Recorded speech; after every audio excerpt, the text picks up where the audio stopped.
What's going on, guys? Welcome back to another episode of Coffee and Van Chats on the Out of Bounds Network. I'm sitting with the legend Christian Vande Velde. This is super cool. He actually wrote me a message when I did my wife's podcast, which my wife is actually kind of proud of. You should know that, by the way, because I gave her a hard time, like for the longest time, that we weren't going to do a podcast together because we didn't have anything to talk about. And she goes, "What the fuck do you mean we don't have anything to talk about?" Like we could talk about how you weigh your food in the morning. We could talk about how much of a pain in the ass you are when you're hungry. We could talk about how much time how we didn't get a honeymoon. We can talk about that. We can talk about a lot of things. And I think the message I wrote is like that. You had PTSD, right? Yeah, exactly. That gave me PTSD, man. That just brought me back to living in Girona. I was like, I don't want to go back to those years. Yeah. So that podcast slowly turned into my argument and our argument on like live recording. And I was like, hopefully just nobody listens to it. And then you listened to it. So no, that's cool, man. But anyways, how are you doing, man? Very good. Thank you. Excited to be here. No, yeah, this is super cool. So, just diving, before we even got started, we got to talk about how, you had a bit of a track career, but let's kind of dive into like where it all started for you. I mean, your dad's in the Hall of Fame. I mean, you've ridden for some of the best teams in America, and yeah, you were part of some, yeah, like I said, some of the best programs, and honestly, some of the worst, yet some of the most, like some of the best times. I mean, we talk about like pay and payouts and racing and like how it's kind of dying.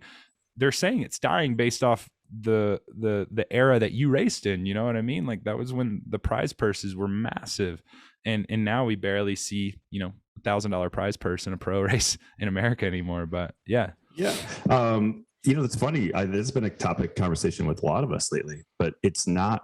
When I first came in as a pro, we had Redlands, and now it's come back to we have Redlands. That's it. So yeah. I mean, so I saw the whole curve during my career. It got bigger and bigger and bigger until we had Tour of Missouri, Tour of Utah, California was a massive one, Georgia, of course. So all those races happened during my tenure, which I was so cool. It was so great to be able to race on home soil. But yeah, now we're back to square one, which is not great. There's a lot of cyclists out there, but not so much high level racing. But yeah, my story, like you said, with my dad, growing up, looking up to him, he's my hero. So I just wanted to be a cyclist as much as possible.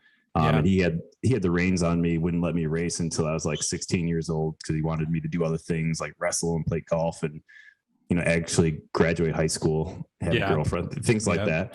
Know how to talk to a girl, or just be balanced. Yes, priorities, right? Yeah. But no, he was a two-time Olympian in '68 and '72, and was a professional 6-day racer for a couple of years afterwards.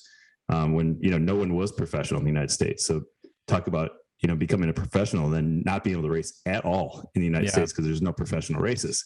So it definitely hamstrung him a bit. So that didn't last too long. But then, of course, he got to do some fun things with being in Breakaway and being one of the bad guys. 2 or 3 Belgians and a Puerto Rican were the Italians in Breakaway. So he's one of the Belgians. No, that's awesome. Yeah, well, it's funny that you mentioned that because I'm like, I always pull up people's Wikipedia page before they come in because I think Wikipedia pages are funny. And your first sentence is a retired American professional road cyclist of Belgian descent. So That's really going back far. Yeah, it made sure that it highlighted your Belgian descent. So where does that come from? Because like I didn't even know that. Like I obviously in the name I can kind of okay, that makes sense. But like where does that even stem from? First of all, it was my great grandfather, so it's a long time ago, right? It's very typical to Chicago or any of those towns that it was, great grandfather for my generation at least usually came over. But what makes it stronger in Chicago is that you lived in a neighborhood where you still spoke Flemish, and then across the train tracks was the Germans, and then over there was the Irish, and then over there was Italians, and on and on and on. And so you kept that bond a little bit tighter for a little bit longer. And so my grandparents still spoke Flemish a little bit around the house. And then by the time my dad was around, of course, nothing at all. So, but yeah, I think it's more the name. It's a strong name. And it actually, a lot of the Dutch think that I'm Dutch, and I have to say, no, I'm Belgian. Actually, then they think that I'm an idiot because, they look down on the Belgians. Right on. So can you speak Flemish or can you speak another language or no? I mean, I speak Spanish because I lived there for 16 years, but even that was Catalan. And I'm very, I feel really bad for how bad my Spanish is for how long I lived there. Yeah, right on. I'm learning 2 languages right now, or I'm trying to. Learning German. Yeah, English is one of those. German and Spanish. I'm trying. Like I used to. So I just got back from Switzerland, and the amount of fucking languages those intelligent people can speak is unreal. And I've come to the conclusion that I'm an idiot. And instead of just calling myself an idiot, I'm going to try to fix it this year. And I've already got a sense of Spanish. But yeah, I got to start working on something else, and just, cause I couldn't even really say hello, and it's just hello, in German, and so, yeah, I'm an idiot. But anyways, long story short, you said you just got done listening to the Colby Lang podcast where we talked about our recent shell shock from the 4-day, not even a full 6-day. So let's talk about your track career. Cause like, I didn't even really know that you had a track career, and it's actually really interesting to me how many road guys, and actually from the Garmin Sharp days, there were from the track that just kind of go unheard of. Like even Greg Daniel, who, rode for, the U23 Garmin squad. He was like IP national champion. And I didn't know that when he came into the program near the latter half of our track days. But yeah, so tell me a little bit how you find yourself in the track. Like, did you start there, or were you, Yeah, I started there. We had a local track called Northbrook in Chicago, north side of Chicago. Not a great track, but that's what we had. And then we had Kenosha, a little bit farther drive in Wisconsin. Also and, not a great track, but not a great track. I will say this, they are still running. They still have races. So to me, they must be doing something right. Totally. It's great. And we had a great camaraderie there and some great riders. But, I live in Chicago. There's no mountains. We had crosswinds, headwinds, mostly headwinds. I don't know why, but it was, that's what we did. And my father, of course, coming from a track background, that's what he wanted. He said that's the best way to really hone your skills and get your foot in the door. And so that's what I did. And so we had a good group of juniors who were all racing. And then I wanted to qualify for the Junior World Championships. Oh man, this is 94. And so the way to qualify in the Junior World Championships, I was born in 93. Okay, so you could shut up now. So it was just to be, I think there was only 3 of us. It was the elite men's points race. And so I just had to beat one guy, and then we'd go to the World Championships. And they only take 2 of you. You got it. Okay. And so I ended up winning the whole damn race, the elite men's as a junior. Okay. And this is on my dad's 1972 points race or pursuit bike. So I'm on this light blue Schwinn Paramount that I just showed you a second ago. Yeah. And a tri-spoke in the back. And so I was just out there. It was a wing and a prayer. And, I took a lap early, and there was a rain delay. And then that wasn't your first track race though, right? No, I was racing track a bit, but I didn't have that much experience. I was still, I just graduated high school, a month before that. So then I was just thrown in the deep end. I was about to go to Marion College right there, right across the street. Yeah. From the Major Taylor Velodrome. And then, national team's like, well, now you were selected for the Pan Am Games in the points race. I'm like, holy shit. And then, so I had no idea this. My only goal was to go to the Junior Worlds. And so we're like, do you want to go to Australia? And I'm like, hell yes. And so I just said, forget about college, and went straight there. And then I found myself on the team pursuit team, which, they had just had big success and got second place at the World Championships in 94. So, and that went right into the whole Project 96 for going to Atlanta. So that was really my foray. And, I didn't make the Atlanta team, and I honestly almost quit the sport, from team pursuit, just because I was so upset about that. It was so big. Living at the Olympic Training Center, home games, it was insane. And so if you came up short, it was a huge blow. But luckily I persevered, and, next year I won the World Cup in the individual pursuit overall. And then got a ride on US Postal. Wow. Yeah. See, this right here, like, I mean, honestly, this conversation, like, I'm trying to think about quitting the sport. Like, I almost needed you in like 2019. I think me, Ashton, Colby, Gavin, the whole team, we just needed to all sit down and you needed to tell us it was going to be okay. Cause we were trying to think who else has been in this situation where it's like, didn't qualify or didn't get selected, that could kind of feel the team pursuit vibe, because you literally, you spend almost like 3 years just not racing, really. No, exactly. Just training. You're just training. We didn't know. We rode 35,000 kilometers a year in training, like huge, stupid blocks, and we raced 7 times. I mean, it was brutal. Mental. Yeah. So just having that, it's just not fun. I think honestly, I was overtrained for the longest time as well. So actually getting a rest after 96 and getting fat, and then I couldn't do anything wrong in 97. Yeah, right on. No, that's super cool. And so that's when you find yourself into the pro cycling ranks. So like you weren't racing pro when you were on Project 96 or like on the road. You were full gas. The national team, but we did a lot of road races to supplement the training. So we'd go over to Europe and race a bunch of French Cup races in the springtime, some Italian races. So I got a little bit of help there and some looks from some big amateur teams.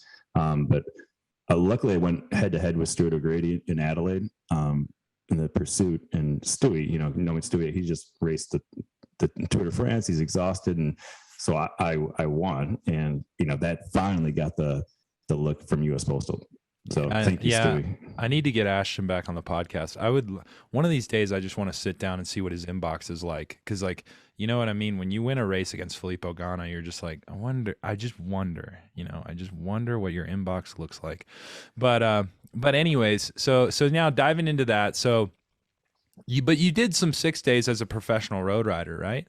Like, I was never that insane. I never, and we always wanted to go home. If I lived in Europe, I probably would have, to be honest with you. I mean, that'd been great to be able to go and just pick out a couple sixes and do it. Would be fantastic. But there's no way. The second the season ended, I was on a flight getting the hell out of there. Spending, especially when I was younger, which when I was still doing World Cups and World Championships and the Olympics in 2000 as well in the team pursuit.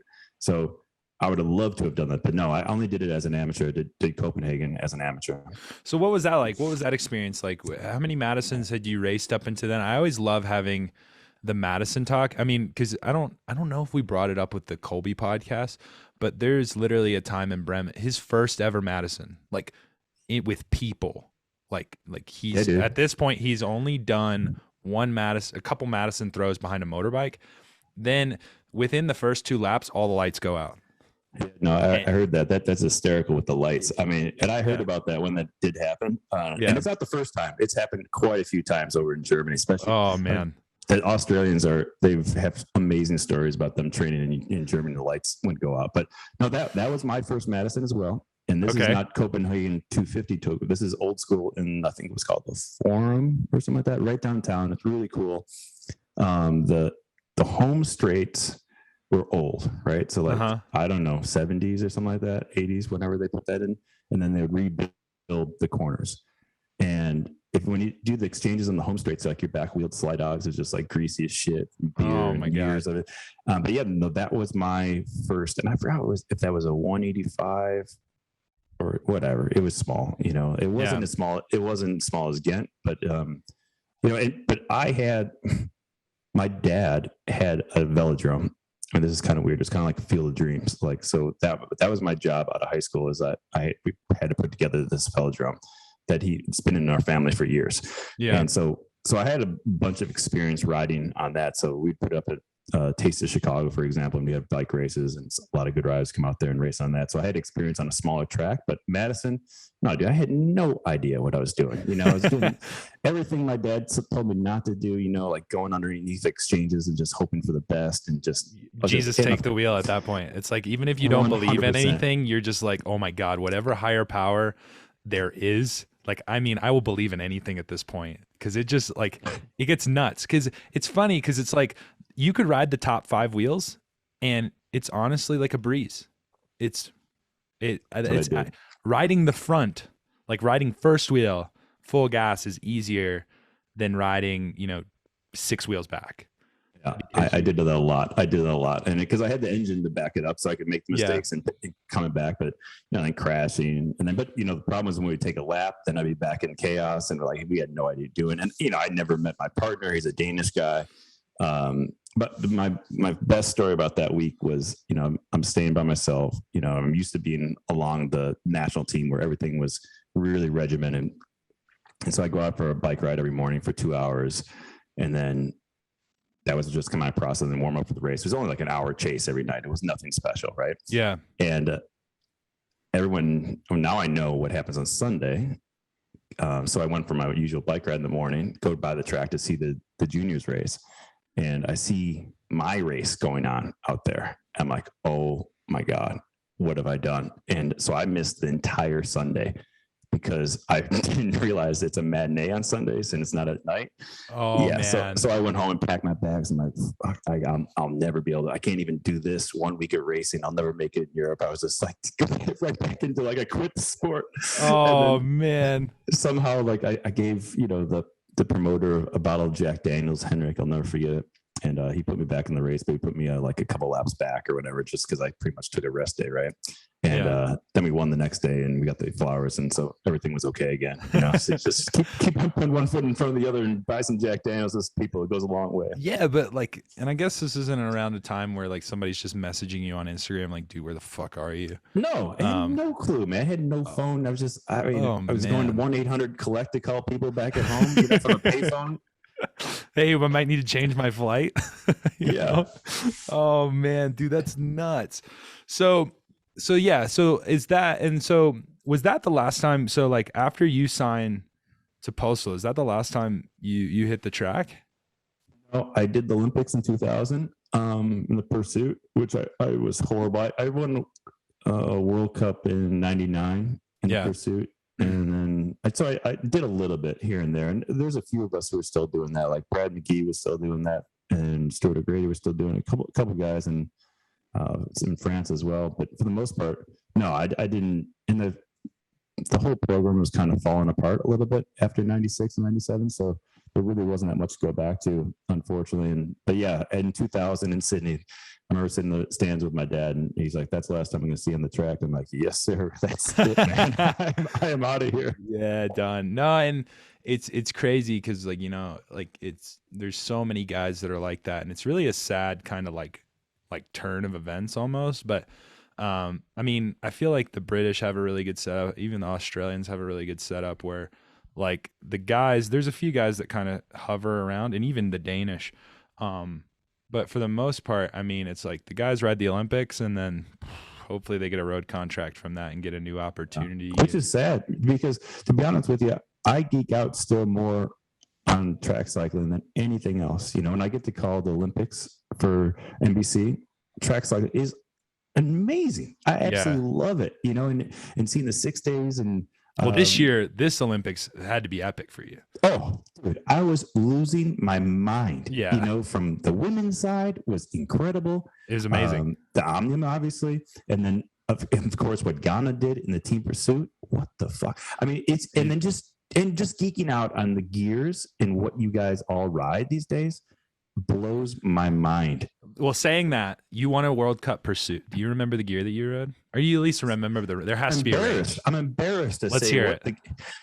I was on a 52-15. What is that? That's that's 96? No way. Is that too big? Yeah, way too big. Oh, is that 92? 90? Yeah, something like that. Oh my God. What was your time? Do you remember? I can probably look it up. At the Olympics, no, I did not remember. I sucked at Olympics. I had zero form. I was hurt and beat up. But I like the 420s. I mean, put it this way: we rode the same gear in the team pursuit, and we did a 406, and I think it was 145 RPM for the whole time, or 100. Holy shit! Well, dude, stupid. It's funny, man. I remember when we were all we were begging to ride bigger gears, in when this whole program started.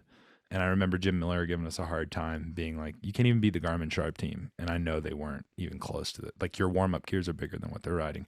And I this is we're 3 months into training. Oh, it's hilarious. And so we're getting our asses chewed out.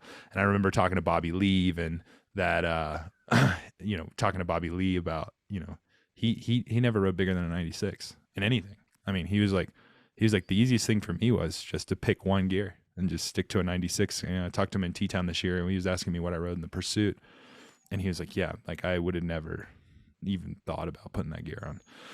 And so, yeah, it's interesting knowing like what guys are riding back then into now, and what, you know, even positioning, you know, like the flat bar, you know, it was very flat bar position. Head was kind of even popped up a bit, and now we're angling things up. I will say, like, aerodynamically, I was very astute, thank goodness, because we had a lot of, you know, we got to go to the wind tunnel quite a bit in GM, and our bikes were just absolutely incredible. I'm still want to go and steal mine out of, I think it's still in the foyer at USA Cycling. That's mine. I think it's like the only one still left in there, so it might go missing one day. Yeah, it needs to come back home because my taint lived on that thing for many. So I need Operation Steal Christian's bike. I'm on it, bro.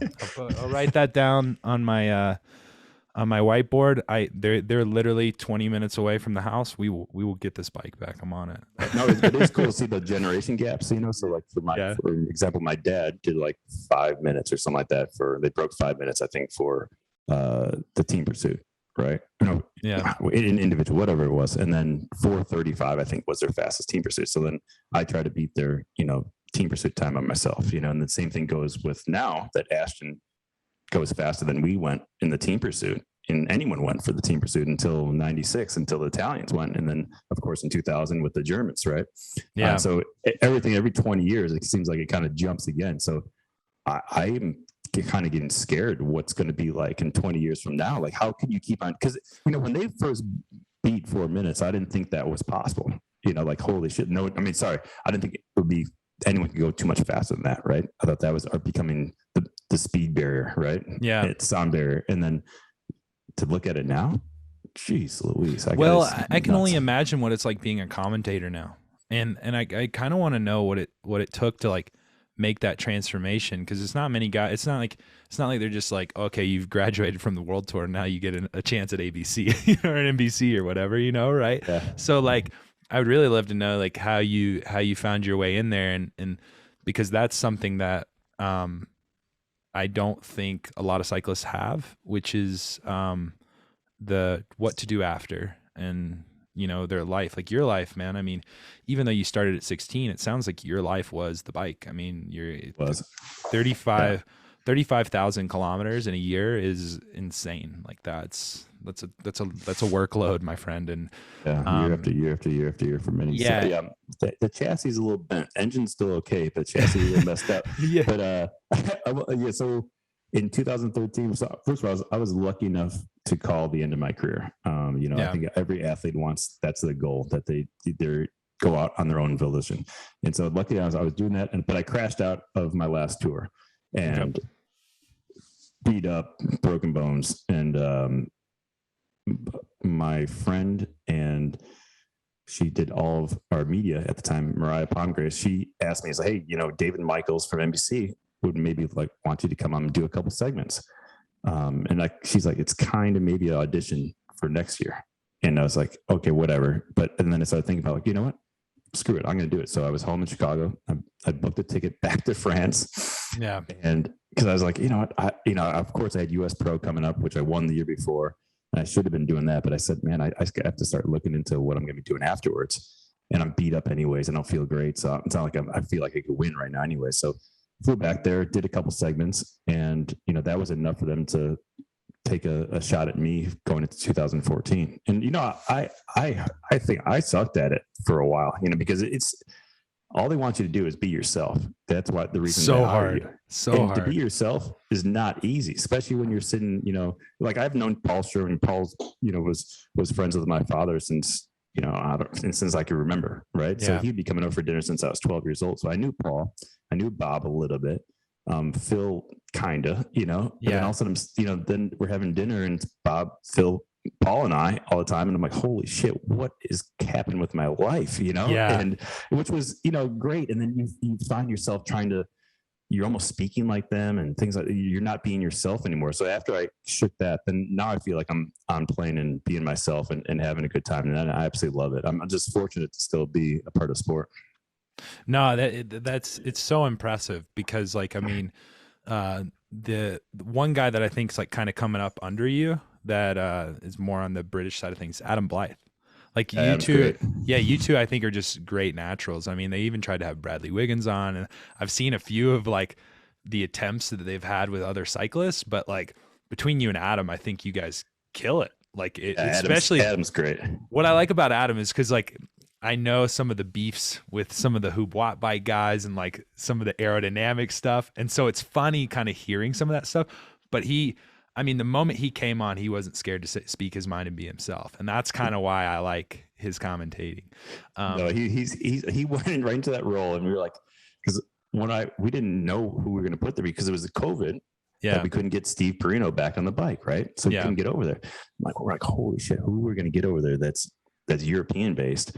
And so I called a couple of friends. I'm like, hey, what about Blythe? I'm like, that's a great idea. So he called up Adam's like, hey, please, yes. And so he went over there and he was like born for the role. You know, he's a total showman. He loves to be in the spotlight. Yo, what's up? Yeah, he's killing it. And I thought it was great. It was a good addition. And but yeah, man. And so let's like kind of moving forward because you obviously can't do NBC your entire career. What's this Breakaway app? I've seen it all over the internet. I mean, you got Ashton Lambie, you got Ben Wolf. I don't know who else, but and are you a Peloton instructor as well? I think I've been put on ice by Peloton. COVID was a good excuse. I was never like a full-time Peloton instructor, so I was like the only guest instructor. But yeah, I mean, I used to do a lot of events, things like that. So I kept busy. Yeah. And I did everything when I retired. You know, if anyone gave me an opportunity, I'm like, yes. And so I realized what I liked to do and didn't like to do, more importantly. But this last year with the Breakaway is one of my friends, one of the early guys from Strava, and his friend started this app. And he was the guy who used to make fun of me all the time. He's like, dude, what does your life come to that you're a spin instructor now? Are you serious? Man. And then he got a Peloton bike and he's like, holy shit, this thing's awesome. He moved to Truckee. Yeah. Well, it's probably like, I can only imagine like when trainers came out, it's like trainers. Cause I used to live with Jeff Pierce. You know Jeff Pierce probably. Of course.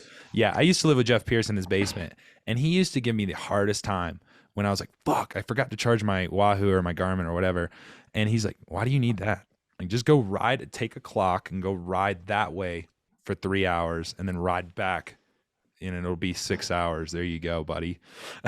Dude, times have changed, Pepe. Yeah. I mean, so over COVID, I didn't have any of these things going on. I didn't have any events, didn't have, Peloton.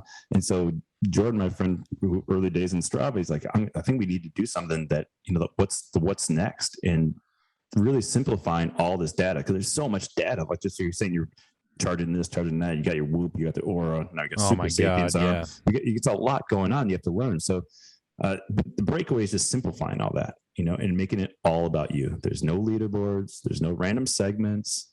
Every PR is about performance against what is possible for people your age, your weight, and your gender. I mean, so that just makes it easier. And so you against you and just trying to get better. And we're seeing members of Breakaway really pass through what they thought was possible, which is awesome to see. Just like in Peloton, it was so cool to see so many of those guys go from a Peloton bike to, hey, take my classes, and then all of a sudden they'd be like, I'm going to road bike, and then show up at our camps at a hotel and then start doing little events and things like that all the way. And they'd never even owned a bike before. So this is really just trying to scale down everything, try to condense all that data, let us do the hard lifting on the backside, because underneath the hood is really intelligent, and just make it easy for you to ascertain what I need to do first and foremost. Because people, they just want to be just tell me what to do, please. Yeah. And, make your hard days hard, your easy days easy, and you're going to get better. I mean, it's really simple, but it's not easy, right? Because people have lives, and not everyone wants to have a coach, or they don't have time to have a coach, to have a program throughout the week.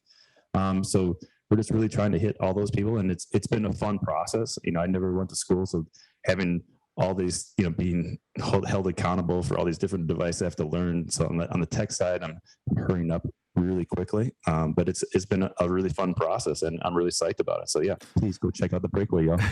Yeah. No, we'll put a link in the description below for sure, where people can go check that out. Because I do think it's cool. Because like, I work at CTS and I get phone calls all the time of like, hey, can you coach somebody on Peloton? It's like, not really, but I mean, I can help you and I can help point things out. I mean, in reality, you can, like, the Peloton coach can coach you on the Peloton. You know what I mean? And so, Yeah. but with some of these apps, like Full Gas, I think is a new one that I've heard about. Have you heard of that? Mm-hmm. Yeah, That's that's Aussie, I believe. yeah, that one's interesting. Between that, Zwift and Trainer Road, and I think it's great. I think having more opportunities in the space for doing something different is awesome. Yeah. Yeah, no. Let me just clarify that it's not just for Peloton. It's on the road. It's whatever you can upload. So it's all your power from a Garmin unit. Wahoo's coming soon. We got Zwift, and then of course Peloton. So just congregating all that data. So it all lives together, which is nice as well. Not having one over here, one over there. Just seeing exactly what you're doing all together. No, that's super cool. And so kind of moving forward a little bit. You've lived probably all over the country at this point, whether it's Colorado, California, just training and doing whatever else, right? And all over the world for that matter. You found yourself in Greenville. And that's right. You're a South Carolina boy, aren't you? Dude, I'm from Rock Hill, South Carolina, born and bred. And so, yeah, I love South Carolina. Greenville is like, that's where I started. I looked up to guys like you, George. Like when I remember bringing my wife when she was my girlfriend and I was like 18. I was like, do you know who that is? That's George Hancock. George, man. And I actually was I found myself, like, I was riding through Travelers Rest, and there was one time I was riding home and I ran into a group of the Masters guys. And I remember just like George was in that group. And I was like, oh man, I just did. And it ended up being, it was supposed to be a 3-hour day that ended up, because I had to ride from Easley, South Carolina to Travelers Rest. Sleasley. Yeah, pretty much. And they were taking the longer way back. And I was like, fuck it, I'll never get an opportunity like this again. I was a Cat 4 road cyclist, and it ended up being an 8-hour day for me. But it was the coolest thing in the world. So obviously, what made you go to Greenville? I mean, like, what made you end up there? Well, I moved back from Girona, Spain. So my wife and kids and I lived in Girona. We had a cool house, which actually is the longest stretch that we've ever lived in one place. So it's kind of weird. Yeah. So when we closed that chapter, that was really sad, actually. And so we moved back to where my wife and I both grew up in Chicago burbs.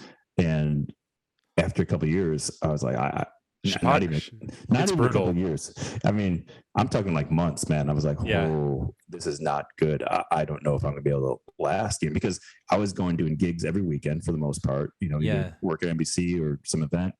And then during the week, all my friends would work, right? And I was like, I'm losing it, And so George is like, and so during that course of time, George had his Fonda going on, and we did a couple camps together here in Greenville at his Hotel Domestique.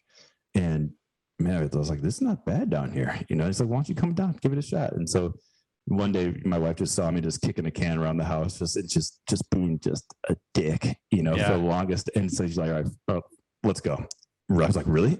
We could do this? And so I immediately just started looking at real estate right away. Yeah. But no, I honestly, and I'm so happy that I've done it. It's been such a good quality of life move. Then Bobby Julich was right behind me. He moved straight from Nice. I think he bought a house over the internet. Didn't even know what it really looked like until he got here.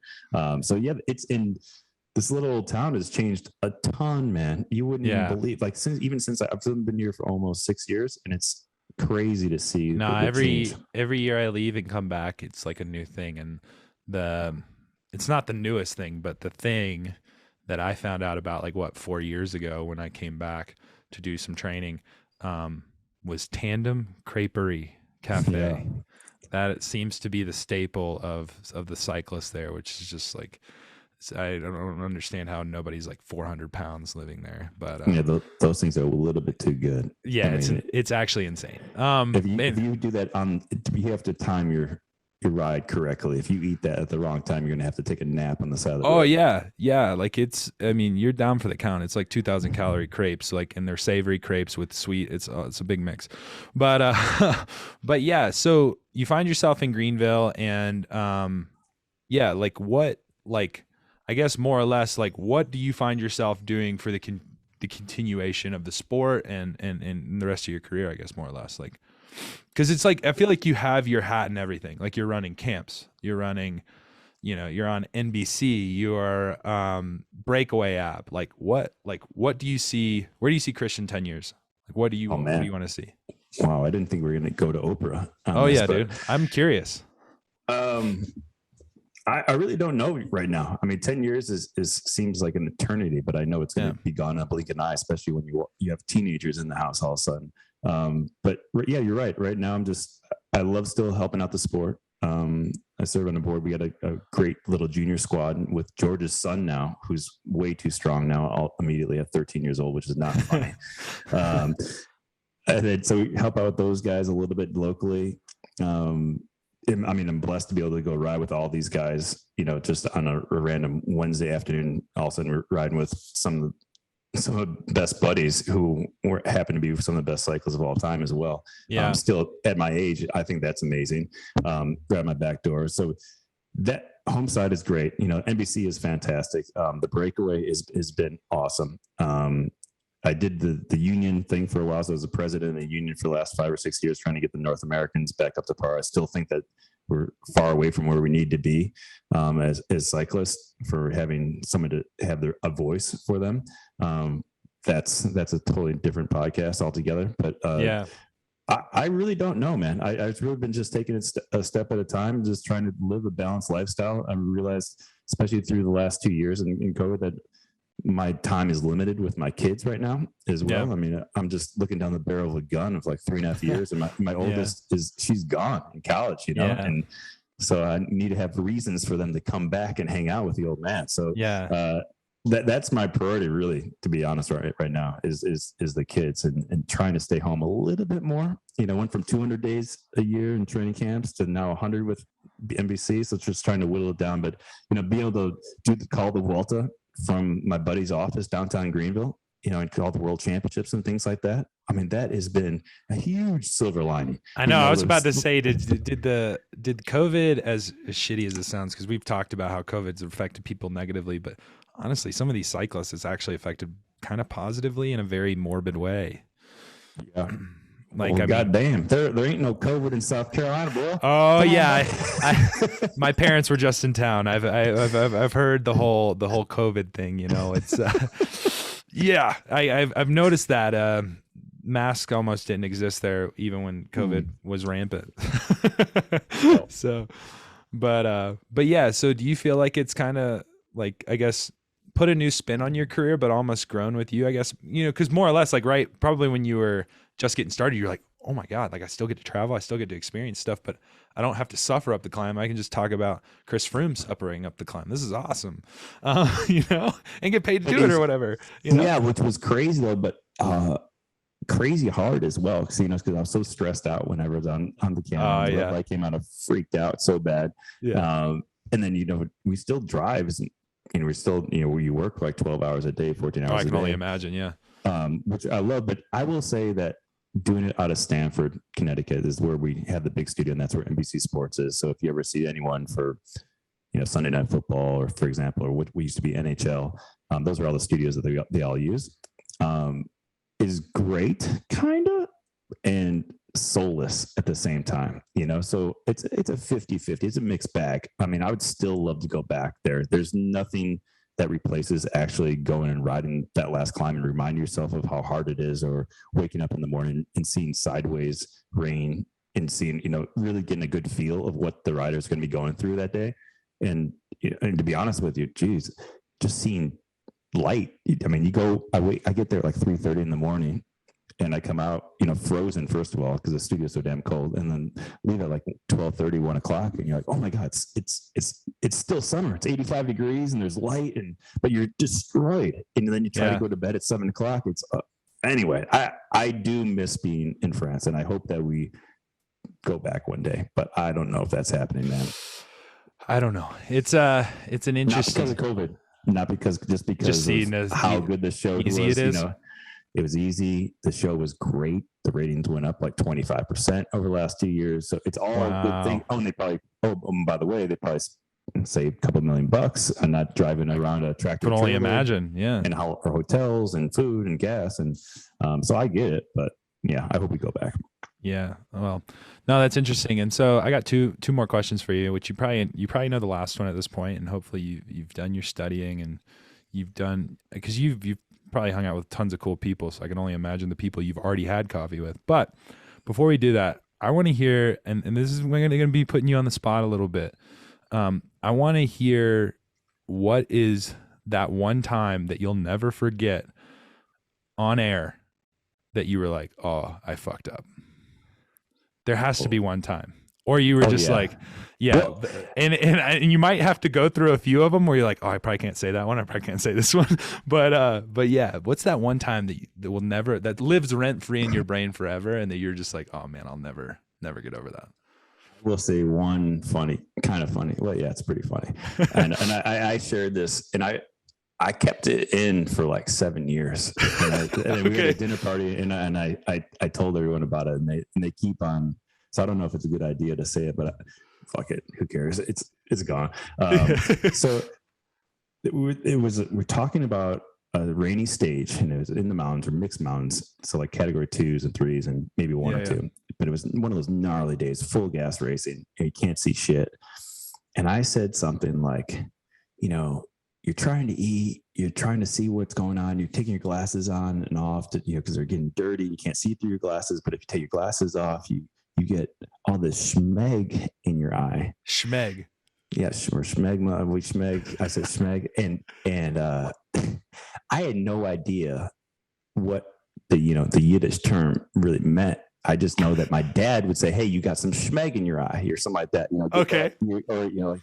And so I didn't think anything of it. And then David Michaels marches into the studio. He's like, "What was that all about?" And Dave is Al Michaels' brother. He's been in the game forever. I'm talking, like all through the Yanni years in the 80s, anyway, he's been there forever. And he's like, what was that? And he's Jewish, by the way. So he knows what exactly. And I was like, what? And he's like, dude, you said shemeg. I was like, well, yeah. So, well, I mean, that's what it is. Yeah, so I learned what that is, and anyone could go and Google. I'm not going to explain what it is, but yes, that is that's what I said. Oh, fuck. But yeah, I mean, I've said something. I would say the hardest thing for me, especially right out of the gate, was saying negative things about your buddies.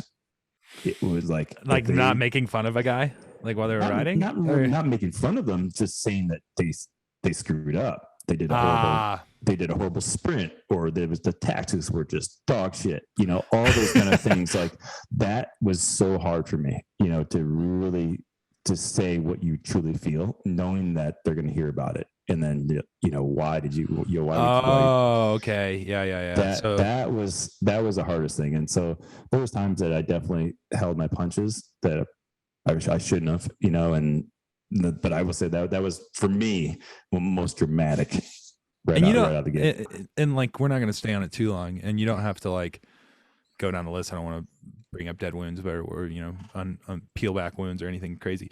But have you ever gotten a text after like a couple days after a stage, and they've like rewatched it and they're like, dude, what the fuck?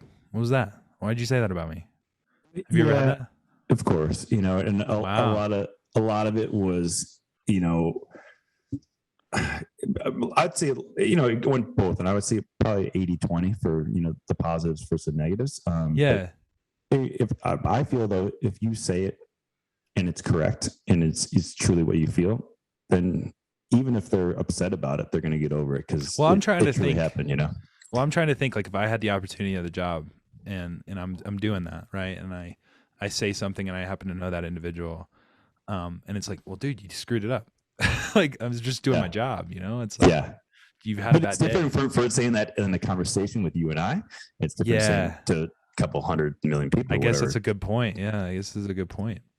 Man, that's your job. That's interesting. See, I would have never even thought to ask you that, and that kind of comes through on its own. Because literally in my next question, the fact of how many people it's insane. Probably how many of those guys not only you rode with, you probably mentored, or they mentored you. Maybe, I don't know. Like there's some guys out there that have been riding forever, and so But luckily, there's only one Valverde, right now. Yeah. So there's I mean, we got Cav. I mean, Dan Martin just retired this year. I mean, Rowan Dennis was a hard one. He's a great buddy of mine, especially when he dropped the mic and left the Tour de France before the time trial a couple of years ago. Yeah, I was like, oh my God, what am I going to say now?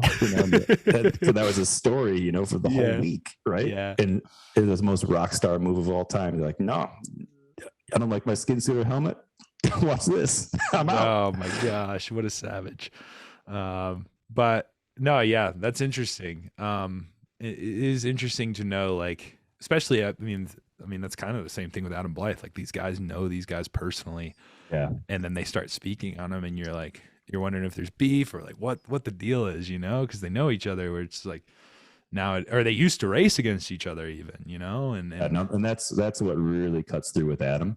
Is that camaraderie, even just, in the scrum in the morning, you're like, you don't want to talk to somebody you don't know sometimes, or you don't want to answer a question that, and they don't have that, first of all, animosity, not that they have animosity, but they don't have a fear, and they're at home speaking with Adam, and Adam's getting high fives when he's on the motorbike from Julian Alaphilippe and random. I mean, that's rad. That's awesome. Probably shouldn't do that all the time, but because Tour de France is upset about it. Not that I care or anyone else, because it's awesome and we all love it as spectators to see that. But it's a safety issue. Like, the moment that somebody crashes, the Tour de France isn't safe anymore. And they're not gonna crash. They're professionals. For sure. But like, that's kind of where their heads are at. Yeah. So. But anyways, last question, which, like I said, I can only imagine the amount of guys that you've sat down with, had a cup of coffee. So this is probably going to open up a new realm of just different people you can have a cup of coffee with. But if you could sit down and have a cup of coffee with one individual, dead or alive, and who would that individual be? And then why would you have that coffee with that individual, and how would you take your coffee? You're, like you said, I've been lucky enough to really hang out with a lot of people that I never thought I would ever get to meet, from Eddie Merckx and Zerkou to Bo Jackson, I was about to say, like, even with your NBC sports background, I can only imagine just who you sat down with. So I think I'd go the complete opposite way. I think that I would like to have a cup of coffee with my grandpa, who passed away in 2008. Okay. And just unload of all the crazy shit that's happened to me since then. Like you wouldn't believe what I'm doing right now. I think that'd be cool. No, that would be unreal. No, that's super cool, and honestly a great answer. But yeah, so like I said, guys, we will put a link in the description below to the Breakaway app. We will also put a link in the description below to Christian's social media pages and all that website, and you guys can check out this crazy Wikipedia page too, because it's fully just decked out with all kinds of crazy stuff. This guy's had an insane career. I did not want to be on Dancing with the Stars. I don't know who the hell put that in there, but I don't know if it's still there. Hopefully it's gone by now. But Dancing with the Stars, were you on Dancing with the Stars? No, thank God. No, I'm a horrible dancer, beyond bad. I'll write an email in that you want to be on Dancing with the Stars. But also guys, I'll put a form link down in the description below for anybody that's willing to help me steal Christian's bike back from USA Cycling. Hopefully USA Cycling's also listening to this podcast, because I think they do, which is kind of cool. But Operation Steal Christian's bike is commencing after this podcast. So we're on it. So, but yeah, anyways, guys, thanks for that. And we'll see you next time.